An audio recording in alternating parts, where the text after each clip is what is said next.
Barry Lyndon is a 1975 film directed by Stanley Kubrick. In the middle of 18th century Ireland, Redmond Barry falls in love with his cousin, Nora. He is rebuffed when his cousin is betrothed to marry John Quinn, a marriage that will be financially beneficial to their family. Barry defeats Quinn in a duel, seemingly killing him. He later learns that this was an act to force Barry to run away. He joins the British military, leaves them while impersonating an officer, and is found out and captured by the Prussian army and put into service. He partners with a man as a means of escape, and after a series of adventures marries into wealth. He is unkind to his family and irresponsible with their money, which leads to his downfall. Barry is frequently given contemptuous monikers and slanderous insults throughout the film, usually by the aristocracy. He is called a low-bred ruffian, a common opportunist, and so forth. Let's decipher these insults because they are not given at random. Low-bred. This phrase has little meaning in modern times, but this is a reference to the fact that Barry is not a noble or high officer or anything like that. He is simply a man. However, in calling him this, it is suggested by his enemies that they think themselves better than him, not because of his behavior, but because of his birth. Something which is never attained through merit, only circumstance. The word common is thrown about as well, implying much of the same. Barry's adventures begin due to being rejected as a suitor for Nora. This had nothing to do with love, and everything to do with John Quinn's station in life. The film is actually quite different from the novel upon which it is based, mainly because the novel is written from Barry's first-person perspective, whereas the film is narrated by an omniscient but possibly unreliable voice. Due to this, we do not receive insight into Barry's mind. We can only judge him through his actions, rather than his motivations. And so, much like the other characters in the film, we only see his misdeeds, his desertions, his lies on face value. Kubrick is very much aware of this, making the audience participate in judgment of Barry as much as the high-born characters. Often when we see Barry, we see him in a composition shot that resembles a painting. We observe Barry as if we are touring an art gallery, quietly judging without entirely understanding the motivations. We engage in the narrative this way, assuming the role of his accusers, like his stepson, Lord Bullingdon, and so many others. The framing of the film challenges the audience to observe more than we are seeing, and hear more than we are being told by the narrator.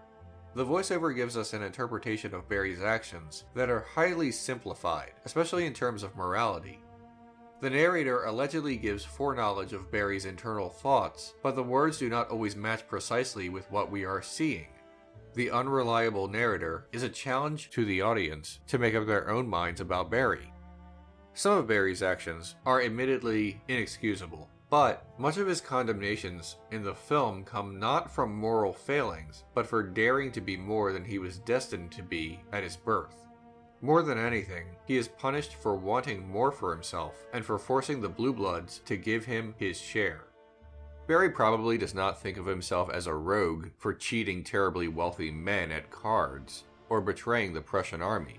After all, they abducted him into service. If those in power, achieved only through being born into it, hoard all the wealth and influence, is it genuinely wrong to try to take some for yourself? In this scene, Barry tours an art gallery led around by three aristocrats. They stop at a painting which is proclaimed to be Ludovico Cardi's Adoration of the Magi. We, the audience, can't see it. The way he looks at the painting and how he comments on it suggests he knows nothing of art, but wants the other men to think he does.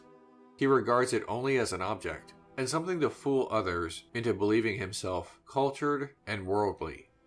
In this scene, we understand Barry's character, and his comrades start to suspect as well. We don't see the painting, only hear it described, because Barry does not see the art either. Immediately following this scene, Barry meets with the king. Barry and his aristocratic cohorts are all lined up to meet His Majesty. The king regards Barry with about as much true interest as Barry had with the painting.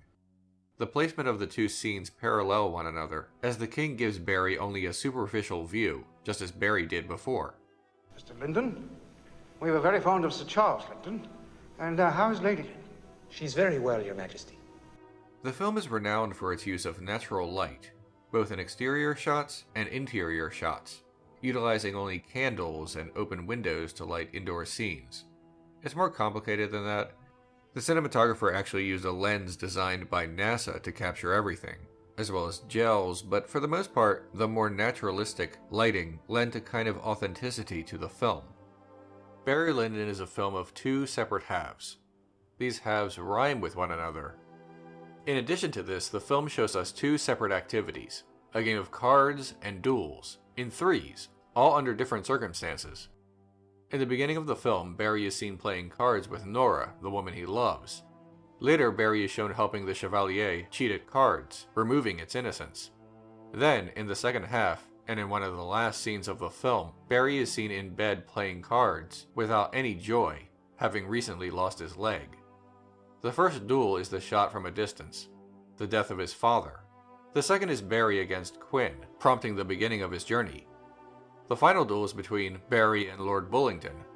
The card games show innocence, corruption, and then the fall. This is also true of the duels. The first duel was when Barry was a child, and innocent. The second duel was rigged, corruption, and the third was most certainly the conclusion of his fall from grace. Mark Crispin Miller once said that Barry is not a scoundrel but an innocent deprived of guidance.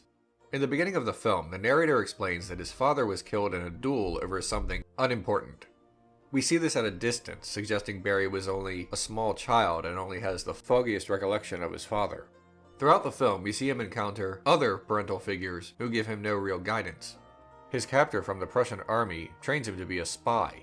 Barry earns his trust, but their relationship is built on a forced conscription. The Chevalier only teaches Barry how to cheat and swindle rich men.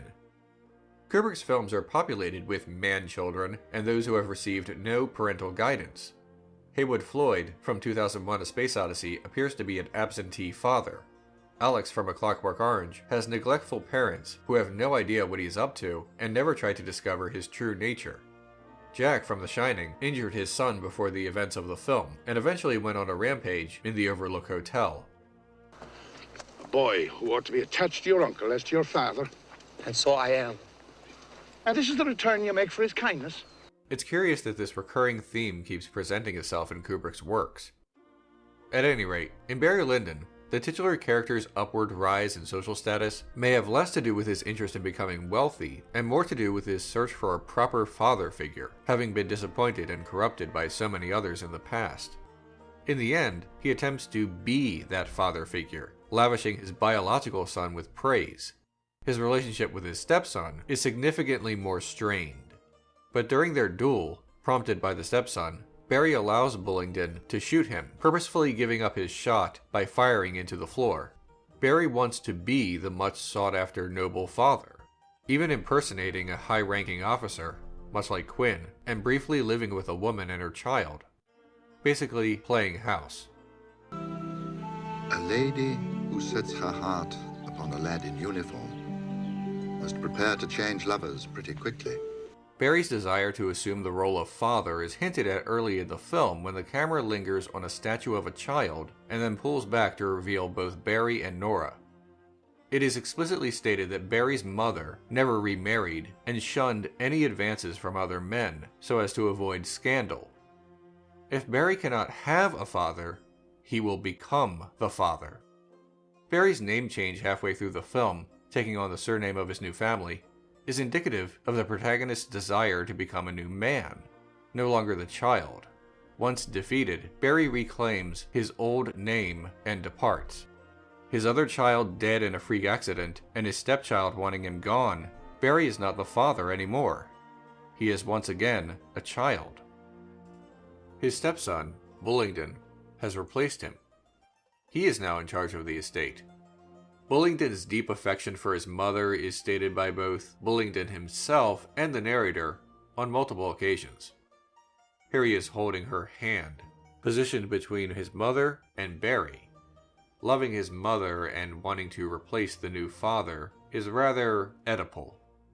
All of this ties neatly into the film's mocking attitude towards the aristocracy. It may not be a coincidence that the events of the film end in 1789, according to this letter. That is the year that the United States Constitution was declared to be in effect by the first U.S. Congress, though it was drafted earlier. The film references the American Revolution during the scene with King George, and mentions America again later.